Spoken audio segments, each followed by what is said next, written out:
it took me a while for me to make a decision if I really wanted to do this podcast.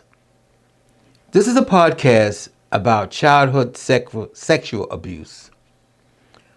Now that I'm in my 70s, I just began to get all the family secrets about the sexuality of our family adults back in the 1930s, 1940s, and the 1950s. My name is Eric. Welcome to the craziness that lives inside my head.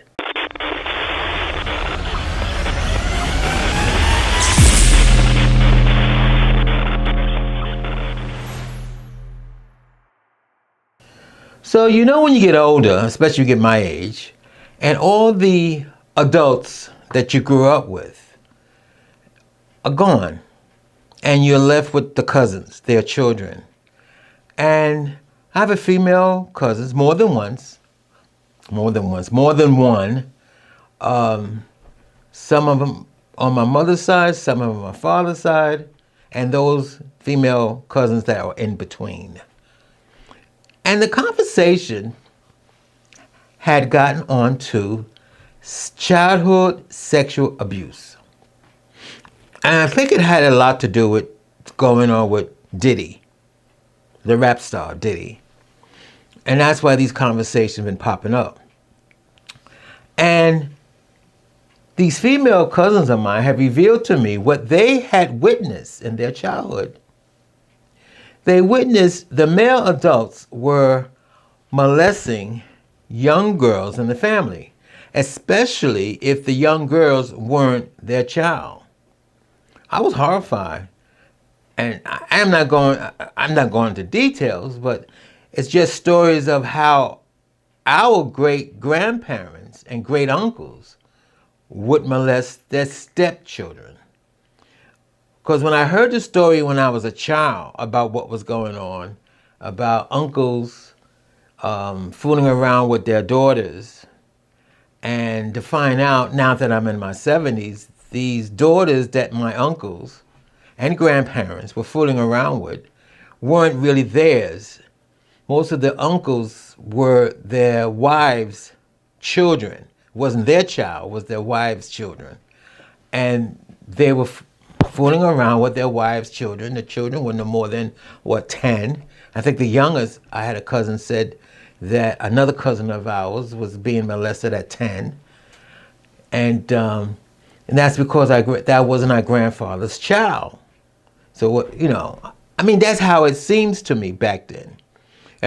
Every family member, female member who tell me a childhood story, would always be with, how can I put it? It would always be with the stepchild. It wouldn't be with, my uncle didn't molest his natural daughter, but he molested his stepdaughters or stepboys. I've heard stories about that too. There was a story that my father told me before he passed. He was in his 80s when he told me the story. He was telling me a story about he had a brother, and he said that his brother Earl, and he said that my grandmother went north, in the summertime she would go north to make money, so they have money, for to have food and stuff and money for the winter time. So she would leave him and his younger brother with the father. And he told me that my grandfather was very mean to his brother.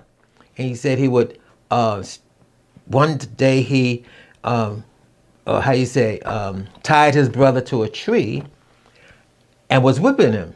And he said he had to stop his father from whipping his brother, could look like the brother was going to die. And he said he asked his father, why you treat my brother like this? Why you always treat my brother like this? And his father said, I treat him like this because he's not my child. So, and I was shocked when I heard, I was shocked when I heard that from my father, and that was some years ago. And he passed, and after he passed, and another aunt passed, now there's no more, there's no adults back from those days And now the cousins, the female cousins, are coming out with these stories that I never heard of. I've heard rumors, but I didn't know what exactly was going on. They did. I had one female cousin told me that her mother told her when she got of age of what the men was doing to the girls in the family. And I mean, it was shocking. I was really shocked. But then when I was told by my female cousin, I'm like, how can my uncle, or how can my grandfather, how can they do this to their children? I mean, but then when you find out that it wasn't their children, it was their stepchild that they were doing these molesting things. Not that that doesn't make it any better. Don't get me wrong. That doesn't, Well, I mean, it gets you to think, especially when you hear about what's going on with Diddy and child pornography and sex trade and human trafficking, and which is none of this is new. But to know that this was going on in your own family, and the way it was explained to me by the females in the family back then, it was like, because I said to her, why did grandma sat back and let, and then back then she said, what can grandma do? Grandpa was actually, she was supposed to take care of the children. He brought he brought the food home. He would take, feeding the family and working the farm and all like this. What was she going to say? And it was mind-boggling to believe that the aunts allowed this to happen. Now, I'm not saying they all did. I'm just saying the ones I was told about. There wasn't that many anyway. Don't get me wrong. I'm not. I mean, there's always one bad apple in the family. You heard that story. I mean, not all the uncles, not all the males did this, but those who did, it was really shocking. And how it was. Nobody. As my cousin said to me, when we had a cousin. She's now in her 80s, and she was molested. She got pregnant at 13. And my cousin now, she said, well, back then when she got pregnant, they blamed it on her. They said she was a fast girl, she was this, she was that. She said, and it doesn't matter, it wasn't her fault because she was only 13. It was their fault. But when stuff like that happened back there, they blamed the female, the girl. She was only 13 years old. What does she know? So anyway,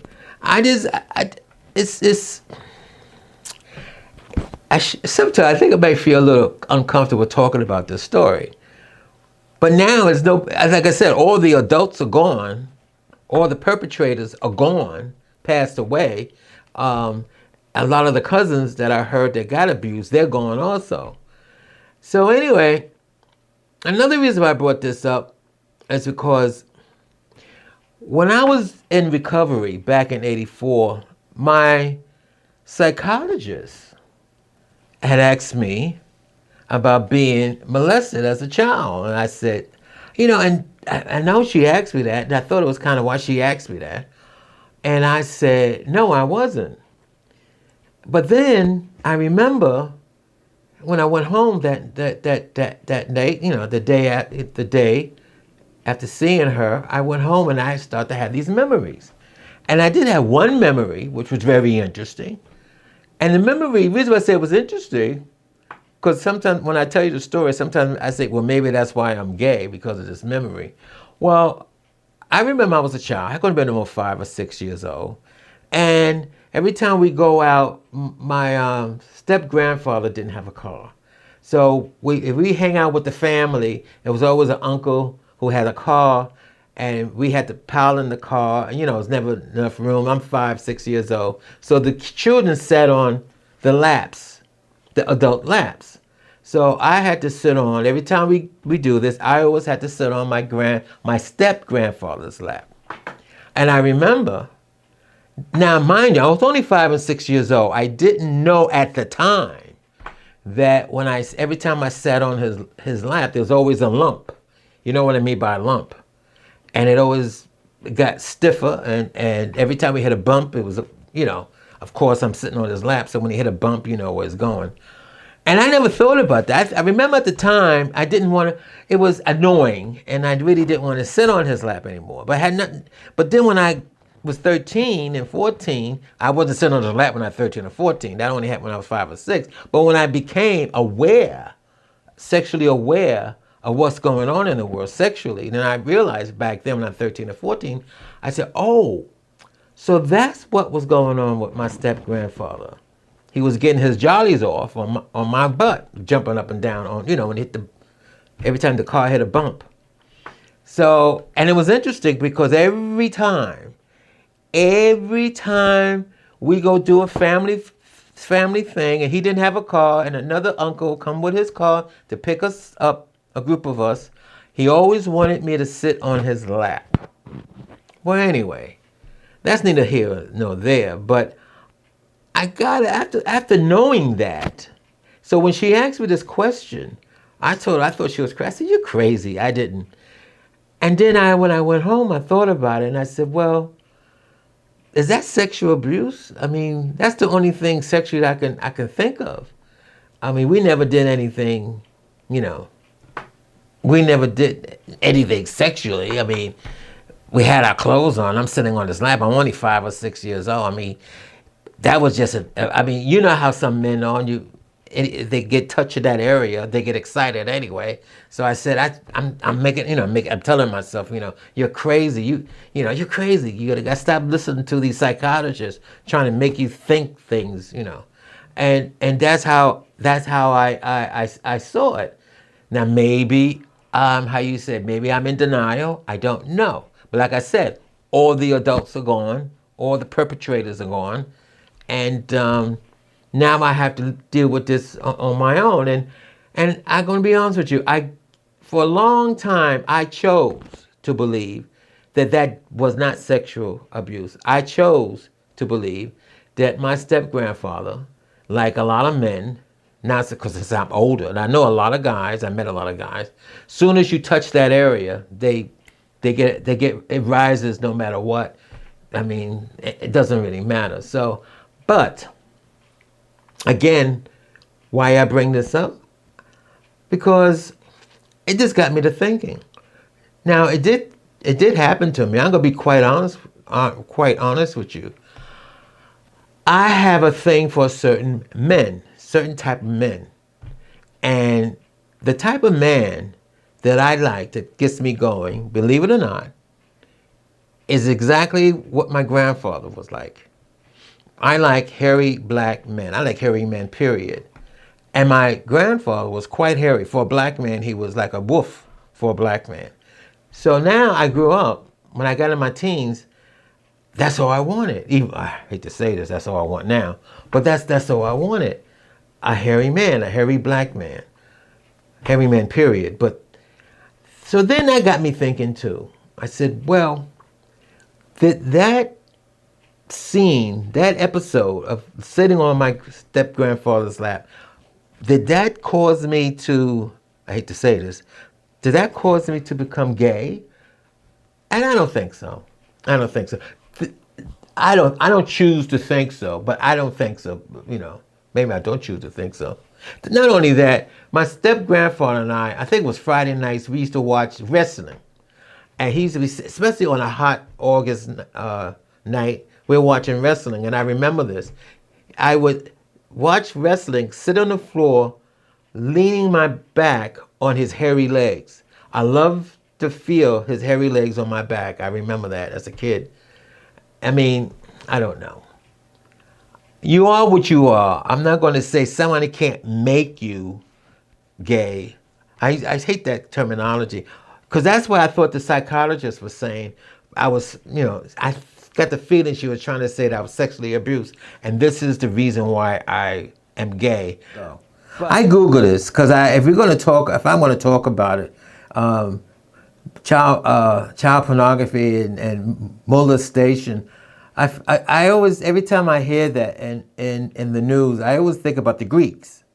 So I Googled it, and it says that the most common form of same-sex relationships between elite males in Greece was They call it pederasty. Tia, I can't say it. Pederasty. It's a form of pedophile. It was a relationship between an older male and an adolescent youth. A boy was considered a boy until he was able to grow a full beard.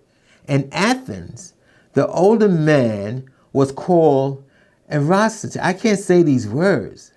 Eraste, Erastus, whatever. He was to educate, protect, love, and provide a role model for his boy, let's put it that way, whose reward for him lay in his beauty, youth, and promise. Such a concept is backed up by archaeological evidence. Experts have found throughout the years such a bronze plaque of an older man carrying a bow and arrow while grabbing a younger man by his arms, who is carrying a goat. Furthermore, the boy's genitals are exposed in the plaque. Thus, experts interpret this and more evidence comparative to this as the practice of, I guess, I can't say the word, pederasty, a pedophile. That's what a pedophile came from, the Greeks anyway, which is very interesting. It's interesting how society has changed. It was, I guess, in those days, if you're rich and you're the upper class, I guess it was okay to have a young boyfriend, or I say pedophile. And a lot of people today in our society, it is forbidden. But I'm going to be honest with you. There's a lot of things in our society is forbidden. But what's that saying? When in Rome, do what the Romans do. When in Greece, do what the Greeks do. But we're not in Rome, we're not in Greece. We're in the United States. Now, I hope I haven't bored you. But I will say this on the subject. When I was on the date line, I have met somebody, not one, maybe twice, maybe 3 times, but I've met guys who was a little older than me, and they were asking me stories. And one guy asked me something about put it this way, if he was in BDSM, and he kind of wanted me to do to him what his father and brother had did to him when he was growing up. He was molested, if you want to say molested. He was having sex with his father and his brother. And talking to him, he was fine with it. And that's when they're dead. So he was trying to look to recreate those relationships. So I guess I was going to be the father. I think he had some young kid. So he was trying to recreate relationships that he had with his father and his brother and how they treated him. So, of course, I couldn't do it. When I meet guys like this, I said, well, I'm into love. I'm not into hurting someone or belittling someone. And so, anyway, not to bore you anymore, I got it out of my system. I didn't know if I wanted to talk about this. But like I said before, I don't think I was molested as a child. I mean, nothing sexually happened when I was a child. Not to say that it could have happened, but it didn't happen. And I chose to believe that. Thank you for listening to the craziness that lives inside my head.